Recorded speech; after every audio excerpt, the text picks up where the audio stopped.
নবী সাল্লাল্লাহু আলাইহি সাল্লাম আবু তালেবকে কালেমা পড়াবার জন্য কি পরিমাণ কাঁদছে, চেষ্টা করছে। শেষ মুহূর্তে বলছে, চাচা চাচা কালেমাটা পড়েন না চাচা। বলছে না, মানুষের কাছে বেইজ্জতি হব, পড়বো না, মানুষ লজ্জা দিবে। আল্লাহ নবী সাল্লাল্লাহু আলাইহি সাল্লাম বলছে, কানে কানে বলেন, আমি কাউকে শোনাবো না, আমি শুধু হাসরের মাঠে বলবো, মৃত্যু পর্যন্ত চাচা ওয়াদা দিলাম জগৎবাসীকে শোনাবো না আপনি ঈমান আনছিলেন, কানে কানে কন। আবু তালেব বলছে না, কানে কানেও বলবো। এবার নবী বলে চোখের পানি ফেলতে ফেলতে, চাচা এমনও কইতেন না তো, ঠিক আছে চাচা, আমি কালেমাটা পড়ি, আপনি শুধু ঠোঁটটা নাড়েন, আপনি শুধু ঠোঁটটা নাড়বেন, আমি হাসরের দিন বলবো মাওলা আমার চাচা কালেমা পড়ছিল এই জন্য ঠোঁট নাড়ছে, এর সুযোগ দেন। চাচা বলছে না না না, আমি ঠোঁটও নাড়বো না। আল্লাহ নবী তখন অঝরে কাঁদতেছিলেন আর চোখের পানি ফেলে বললেন, চাচা আপনি জাহান্নামের আগুনে জ্বলবেন, আমি সইব কেমন? আবু তালেব নাফরমান তখন কি বলছে জানেন? আন্নারু খায়রুম মিনাল আর। মুহাম্মদ, মানুষের কাছে লজ্জা পাওয়ার চাইতে আগুনে জ্বলা অনেক ভালো। বাপ, নিজেদের জিন্দেগিতে একবার ভাইবা দেখেন, আমিও ভাবি আপনিও ভাবেন এমন আচরণ আমার মধ্যে আছে কিনা। 3 দিন ধরে যে বাড়িতে মেয়ের বিয়েতে ছেলের বিয়েতে যে ডেকসেট বাজাইলেন, কারে খুশি করার জন্য? হ্যাঁ, 1 লক্ষ টাকার গেট, এরপরে গায়ে হলুদের এই নগ্ন অনুষ্ঠান কার জন্য করলেন?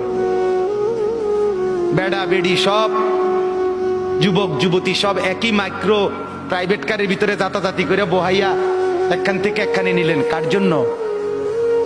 পুরা প্যান্ডেলের ভিতরে একসাথে বেড়া বেড়ি একত্রে খায়, নাচে, গায়, ফুর্তি করে, কার জন্য? শুধু সমাজ, সোসাইটি, পরিবেশ, সোসাইটি মেনটেন করছেন, সমাজ মেনটেন করছেন। ছেলেরা চাইছে, মেয়েরা চাইছে, বাচ্চারা চাইছে, এতে হেতে চাইছে, তো মালিক তিনি কি চাইছিল? ওনার কথা মনে হয় নাই? রাসূল সাল্লাল্লাহু আলাইহি সাল্লাম, তার কথা মনে হয় নাই? বলেন, কিয়ামতের দিন নবী সাল্লাল্লাহু আলাইহি ওয়াসাল্লামের কাছে কোরআনে আছে, ফাকাইফা ইদা জিনা মিন কুল্লি উম্মাতিন বিশাহিদ ওয়া জিনা বিকা আলা হাউলা'i শাহীদা। নবীকে বলছে আল্লাহ, বন্ধু আপনার উম্মতের প্রত্যেকের আমলনামা আমি আপনার হাতে দেখাবো, আপনার হাতে,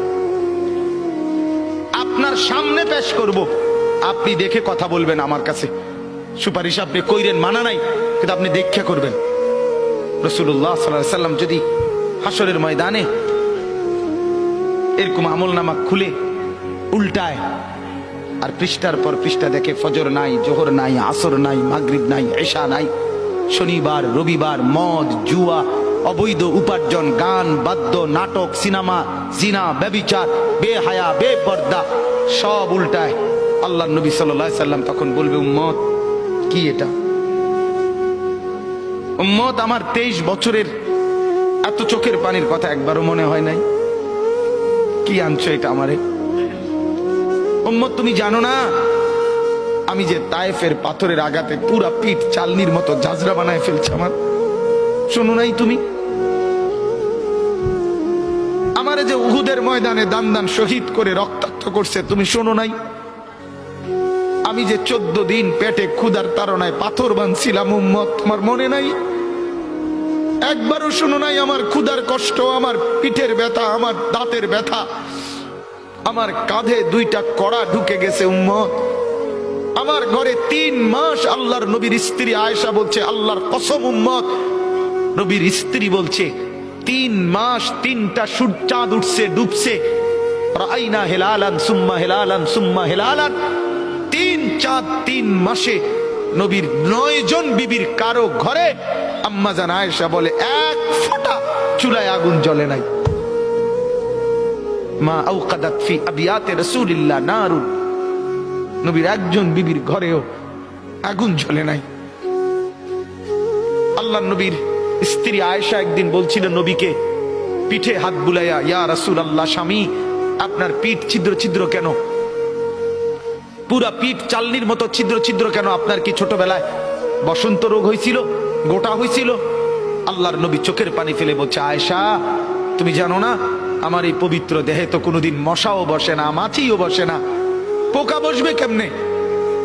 আমার পবিত্র দেহে তো হাঁটলে মেশকের গ্রান বের হয়, আমার পেশাব পায়খানাও তো কোনোদিন জমিনের উপরে 1 সেকেন্ড থাকে না, মাটি ফাঁক করে ভেতরে নিয়ে যায়, সেই আমার গায়ে গোটা হবে কেন? আয়েশা এগুলো আমার তায়েফের পাথরের আঘাতের রক্তের দাগ।